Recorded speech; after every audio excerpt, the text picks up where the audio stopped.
Hello, everyone, and welcome back. We are here again with Elizabeth Sheils, co-founder of Rock Paper Coin. If you tuned in last week, we learned a lot about AI, and today we're going to learn how you can save time and money with AI. Welcome back, Elizabeth. Thanks so much. And thanks so much, everybody, for tuning in again. So excited to dive into this topic. I'm excited as well. So my first question, I'm going to go ahead and jump right in. What are two tools that can save wedding businesses time and money by leaning into AI? Yes. So last week we talked a little bit about ChatGPT. I want to just kind of narrow in, and we talked about it in a very broad sense. I want to spend a few minutes just talking about what we can use ChatGPT for as wedding and event industry professionals. So first is around marketing. ChatGPT can actually produce entire marketing plans for your company at any sort of time allotment. So you could plug in that you want a marketing plan for 30 days. You want a marketing plan for 60 days, 90 days. And you can feed it various topics that you want to touch on, and it will pump out an entire plan for you to adhere by. Now, it's not going to be 100% correct, but it's going to be about 85, 90% correct. So that's just going to save you a ton of time and money, because you can now own a marketing plan for the next 6 months and have it really well spelled out, so that if you need to hand it off to a contractor, or if you want to manage that, by yourself, you at least have an outline to go and be guided by, and it's going to give you prompt and recommendations. So I think from the marketing aspect, it's very powerful. Kind of going with the marketing, our blogs, ChatGPT is so incredibly powerful for blog content that you can feed it prompts from your marketing plan, and then you can put in a word count. If you like to keep your blogs a little bit short or sweet or long, you can actually have it pump out content based on a word count. Now, from those blogs, it is really important that you just don't copy and paste them. We have to remember that we need to personalize it. We need to make sure that your tone, your voice is all included in that, as well as the key words that you want the web to pick up on. So that's a very important piece of it. As far as the blog content, there are some sites out there that are saying, Google and other search engines are coming up and kind of dinging for blog content that is solely written with AI. So just make sure that you are changing it to be your own words, and it's not a direct copy and paste. The next, I think that's really cool, is around SEO. So we, as business owners in this space, we don't have a ton of tools at our fingertips for SEO. But now with ChatGPT, it can create an SEO plan for us. So that's search engine optimization. Hopefully everybody knows what this is. There's also some really amazing contractors in this space. Sarah Dunn is one of them that we love working with. But at a baseline, ChatGPT can feed you a starting point. So if you're not doing any SEO, this can give you really good ideas for hot words to include in your blog post, maybe some links that you're going to want to be thinking about. Your blogs also, they can be SEO optimized. So making sure that you're also plugging in on ways you can better optimize your blogs to get people onto your site and then converting them over into an inquiry or a lead. I think that there's also opportunities to use ChatGPT in a lot of your proposal content that you're putting out. And that kind of goes back into the marketing content, whether you put out a newsletter or on your site, your website. But the proposal content is really interesting because you're having to rewrite these proposals, whether you're a florist or a caterer, day in, day out.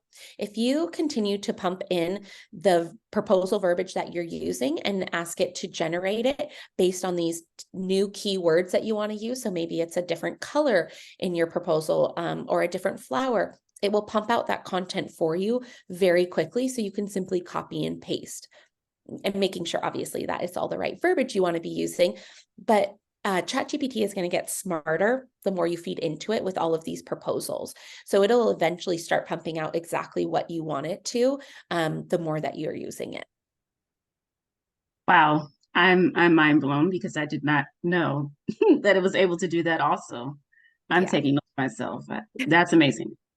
Yeah, it's pretty powerful. So I think everybody by now has hopefully played around with it, but start playing around with it a little bit more and honestly asking it questions that you don't even think it can do. I just asked recently, I was like, can you turn this presentation into an outline format? And it can't read PDFs yet. But I was like, I wanted to see if it could do it. You know, I had heard that the paid version can. So I was just like, can the free Mm. version? See, this is fun. Once you, like you said, once you tailor it and you just keep asking, you never know what you'll get. I'm gonna do that after this. My next question, what skills or knowledge do you believe are essential for individuals to leverage AI effectively for time and cost savings? Um, I mean, I don't think any skills. Like I really think like no previous experience is totally okay. Using free tiers for all of AI is going to be great. Starting there, seeing if you use the tool. If you're starting to use it daily, think about the upgrade because when you do pay for it, you will notice there's a huge difference. But it's so powerful at the basic level. I don't think anybody needs any previous experience. Just learn the tools. You can watch YouTube videos about people using it. You know, there's this really cool tool called Flick. It's like social content AI.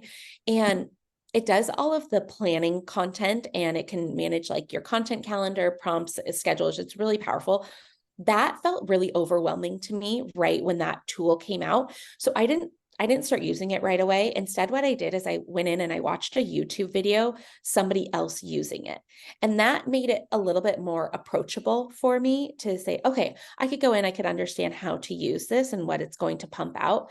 I didn't sign up right away. So I don't think anybody needs skills or knowledge. I think everybody can be using AI and just exploring it, whether that's actually signing up or just learning about it is just as powerful too. So basically, if you're watching this before you decide that AI is not for you, at least give it a try. Yeah. Yeah. I think it feels really overwhelming. Like I totally get if that's your initial gut reaction. And so to make it a little bit more like approachable, just watch some videos on a tool that you've been hearing about over and over again. It might make it so that you can sign up and feel less overwhelmed. Absolutely. And our last question for part two, what are the pros and cons of AI generated images? Um, okay, this is pretty hotly debated. So it's coming out in the news that a lot of the AI generated images are being pulled from other images on the web, which typically means it's somebody else's art that they own, whether that's a, painting, a photograph, it's being pulled from somewhere without permission. So I think for internal use, it's totally fine. I think if you are trying to figure out a way to convey that perfect floral arch in a proposal to a client and you're having a really hard time because you're using 20 different Pinterest things and you're saying this exact flower but this exact shape and this exact thickness, like stop doing that. Use an AI tool.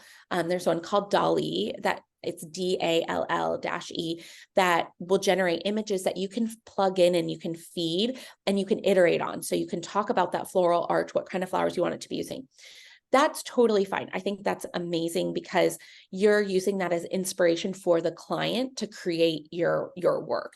You're not representing that is anything that you've ever created before. I think where it gets to be really tricky is if you're writing blog posts and you're using AI generated content and you're fronting as though that's part of your portfolio. I think that is a pretty risky move. And you'll notice too on a lot of AI generated content, like there can be like a little blur or like a little white dash in the corners.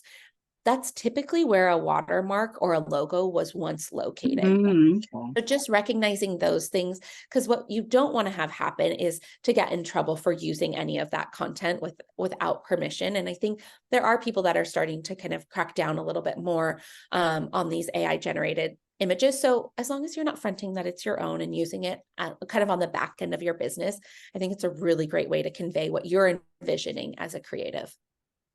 Yeah, this is my wheels are turning as you're talking because I do a lot of partnership with our graphic designer, and I'm thinking like I could use that for ideas and then give it to her so she Yeah. gets a better image of Yes. exactly what I want. Yep. Exactly. I think that's a perfect way to use it. Awesome. All right. Well, we have ended part two. Is there anything you would like to leave the audience with? For this session, I would say, as it relates to AI, just dive in somewhere, just wherever you want to start, whether that's on blog content, whether that is on social media content, where you feel like you are paying less attention to in your business and you wish you had more time to do it. Look for a tool in that area and just start with something.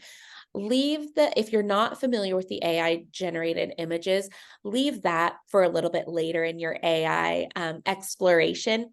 That does just take a tiny bit more finessing. So just get comfortable, use it for something that you wish you just had more time to do in your business. Well, thank you so much for taking time out of your busy schedule to speak with us.